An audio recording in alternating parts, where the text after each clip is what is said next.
आतंकवादी का कोई मजहब नहीं है। अगर कोई मजहब नहीं है तो उसको दफना क्यों रहे हैं? उसका नमाज जनाजा क्यों पढ़ा जा रहा है? भीड़ इकट्ठा क्यों हो रही है? उसका तो कोई मजहब ही नहीं है। उसका मजहब नहीं है, इसलिए उसको जलाओ, और उसको लकड़ियों से मत जलाओ। उस आतंकवादी को एक गड्ढे में डालो और उसको सूअर की चर्बी डाल के जलाओ।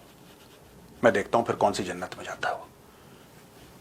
Do this for every terrorist that you kill in Kashmir और एनीवेयर। सिंपल सी बात है, सूअर की चर्बी डालो, जलाओ। रुक जाएगा 99% मामला, मैं आपको बता रहा हूं, क्योंकि उसका कोई मजहब नहीं है।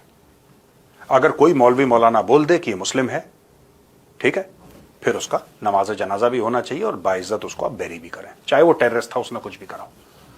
लेकिन इसके लिए, इस चीज के लिए, इस फैसिलिटी के लिए, इस लास्ट राइट्स के लिए आपको यह मानना पड़ेगा कि उसका मजहब, अगर आप कहते हैं उसका मजहब नहीं है, आतंकवाद को कोई मजहब नहीं है, तो फिर फौज को यह आदेश दिया जाए, राष्ट्रीय राइफल्स को आदेश दिया जाए कि उसको गड्ढे में डालो, सूअर की चर्बी डालो और फूंक दो उसको। मर तो गया वो।